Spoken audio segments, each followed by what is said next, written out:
Vamos a comenzar por definir el concepto inicial que son las cargas eléctricas. La carga eléctrica es una propiedad de la materia. La materia tiene carga.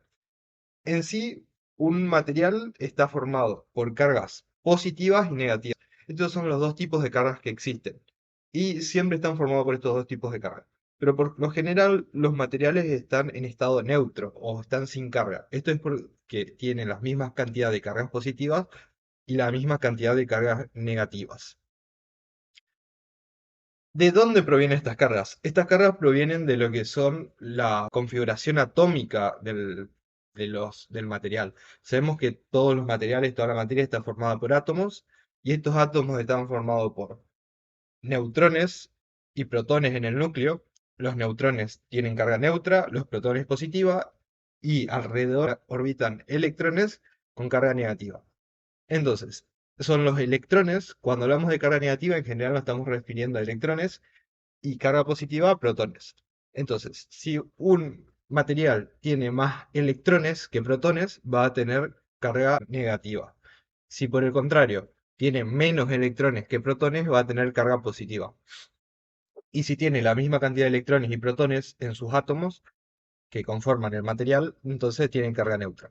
Es muy importante destacar que en general lo que se mueven o lo que da carga a un material son los electrones, ya que son los que se mueven en el átomo. En general los protones están fijos. Y cuando un material quiere carga negativa es porque adquirió un electrón y cuando adquiere carga positiva en realidad es porque perdió un electrón.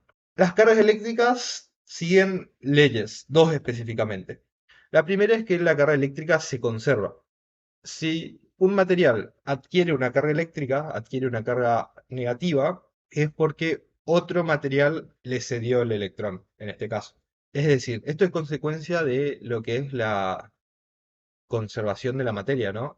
Los electrones, si un material se carga porque adquiere un electrón, este electrón no es que se creó de la nada, o en caso contrario, si perdió un electrón, no es que se destruye el electrón, sino lo que pasa es que se transfiere o se transporta de un cuerpo a otro. La otra ley que ya habremos experimentado cotidianamente es que las cargas iguales se repelen, es decir, dos cargas negativas o dos cargas positivas se repelen y una carga igual y otra contraria se atraen. Acá es muy importante remarcar que cuando hablamos de carga eléctrica no estamos hablando de polos magnéticos. Los polos magnéticos, que vamos a ver en unidades más adelante, están relacionados con los imanes. Esto es cargas eléctricas. Y este ejemplo lo podemos ver cuando habremos jugado con una regla que lo flotamos en el pelo o un globo que flotamos en el pelo y luego este pueda traer papelitos. Una manera de cargar un cuerpo es por frotamiento. Hay ciertos cuerpos que tienen tendencia a ceder electrones y otros que tienen tendencia a aceptar electrones. Entonces, al frotar dos cuerpos con estas propiedades distintas, lo que hace que uno se carga eléctricamente con carga negativa y el otro se carga eléctricamente con carga positiva. Estos materiales que tienen tendencia a uno u otro tipo, lo podemos ver en lo que se llama tablas triboeléctricas. Acá, por ejemplo, tenemos como eh, la tabla triboeléctrica, que es los materiales ordenados de aquellos que tienen más tendencia a adquirir carga positiva con aquellos que tienen más tendencia a adquirir cargas negativas. Esto está definido por la electronegatividad, ¿no? De los átomos que conforman cada cuerpo, cada material. Y generalmente cuando ponemos en contacto, por ejemplo, por frotamiento, la, un, un material de la parte superior con uno de la parte inferior, tienen tendencia justamente a adquirir cargas contrarias. Esto si buscan tabla triboeléctrica, eh, bueno, es justamente la que se encarga de analizar este fenómeno de carga por frotamiento. Volvemos entonces a nuestra diapositiva. Eh, como dijimos, las cargas eléctricas es una propiedad de la materia. Si es una propiedad, hay que medirla. Y esta propiedad se mide en el sistema internacional en coulombs. Sin embargo, un coulomb es una unidad muy grande. y por lo tanto usamos unidades más pequeñas como son, bueno, picocoulomb, nanocoulomb, microcoulomb y milicoulomb. En general, cuando veamos los problemas de carga eléctrica, vamos a ver estas unidades. Ah, bien. Acá yo había puesto un video que grabé en el gimnasio para representar lo que justamente recién estábamos hablando, que es que tenemos, acá tengo, o sea, acá en el video soy yo tocando la barra olímpica, la barra de CrossFit, y bueno, vemos que no pasa nada, la tocó, pero prestemos atención en que el material del piso es este piso de caucho que, que por los que es un material muy aislante. Entonces, ¿qué pasa? Por frotamiento, cuando froto las zapatillas con este caucho aislante, lo que sucede es como este material no deja pasar los electrones, entonces las cargas se acumulan en mi zapatilla y por lo tanto en el cuerpo. Entonces, cuando me acerco a tocar la barra eléctrica nuevamente, ¿si escuchan? Ven como te da como una descarga eléctrica. Justamente porque, bueno, se produjo esta carga por frotamiento. Esto ya le habrán pasado, por ejemplo, que se cargan eléctricamente, capaz cuando están caminando justamente en alguna alfombra de este material y tocan a alguna persona y le da como un choque eléctrico, una patada. Bueno, acá hay un ejemplo claro. Este efecto es más notorio en los días secos, ya que en los días húmedos el agua hace que, bueno, aumente la conductividad de los materiales. Ya vimos entonces los conceptos iniciales o el concepto principal que es las cargas eléctricas. Si vemos una de sus propiedades es que dos cargas eléctricas se pueden atraer o verse repelidas. ¿Qué pasa? Si dos cargas cambian su estado de movimiento, o sea, si estaban en reposo y se mueven porque se atraen o se alejan, entonces lo que sucede es que está participando una fuerza. Recordemos que según las leyes de Newton, si un objeto cambia de estado de reposo o de movimiento constante es porque actúa una fuerza sobre ella. Entonces lo que definimos son las fuerzas eléctricas. Y estas fuerzas eléctricas van a estar dadas según lo que es la ley de Coulomb. Así, si tenemos dos cargas positivas, en este caso, separadas por una distancia r, entonces, estas van a experimentar, como son cargas iguales, fuerza de repulsión.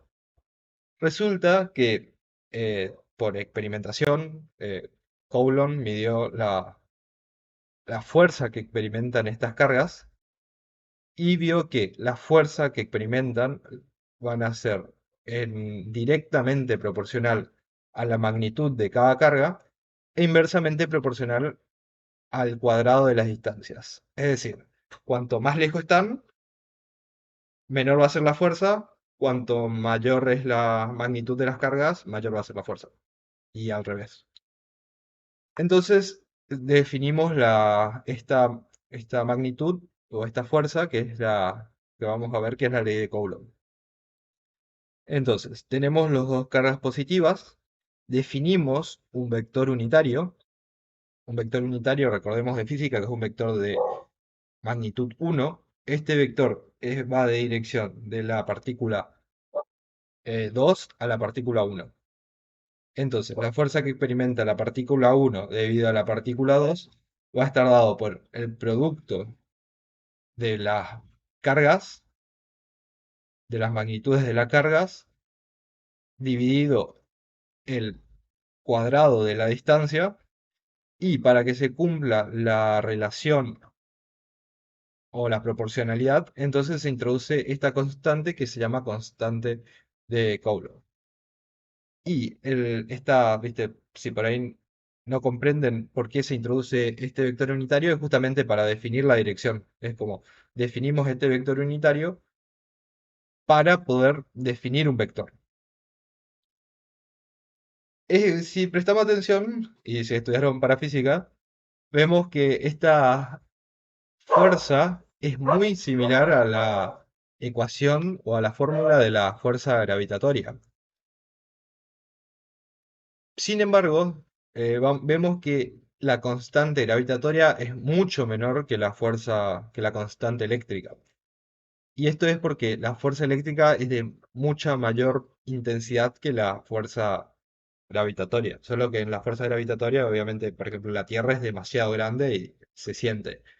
Pero en sí, la fuerza eléctrica es una fuerza de gran magnitud. A partir de entonces de esta fórmula, podemos obtener la fuerza que experimenta una fuerza uno, una carga uno respecto a una carga 2. Contrariamente, por la tercera ley de Newton, la partícula 2 va a experimentar una fuerza de igual magnitud que esta fuerza, que la fuerza uno 2, pero en sentido contrario. Ahora bien, ¿qué pasa si tenemos una carga positiva y una carga negativa? Bueno, sucede lo mismo. Tenemos el vector unitario que va de la carga 2 a la carga uno, pero ahora la carga uno es negativa, la carga 2 es positiva, entonces la fuerza resultante va a ir en sentido contrario al vector unitario. Por el contrario, la partícula 2, en este caso la positiva, va a experimentar una fuerza de igual magnitud, pero en sentido contrario que la fuerza uno 2. Si queremos calcular únicamente la magnitud de la fuerza, en la anterior estábamos calculando el vector, porque definimos el vector unitario. En cambio, la magnitud de la fuerza, lo que vale la fuerza, por decirlo así, va a estar dado por el módulo de las magnitudes de las cargas, dividido entre la distancia al cuadrado que separa las cargas por la constante. Una relación importante es que la constante eléctrica está dada por esta relación. Se cumple esta relación, donde este valor, epsilon cero, se llama permitividad en el vacío. Y bueno, más adelante vamos a ver que esta es una constante que aparece más adelante en varias unidades, y es por eso que es importante o es interesante resaltar esta relación. La permitibilidad en el vacío tiene este valor, y bueno, como digo, más adelante vamos a seguir viendo esta constante que se repite y que tiene un significado que también luego más adelante vamos a ver qué representa. Cuando hablamos de permitibilidad en el vacío, porque esta tiene un valor en el vacío, pero va a tener un valor distinto en diferentes medios. Pero por ahora nos concentraremos en con este valor, ¿no?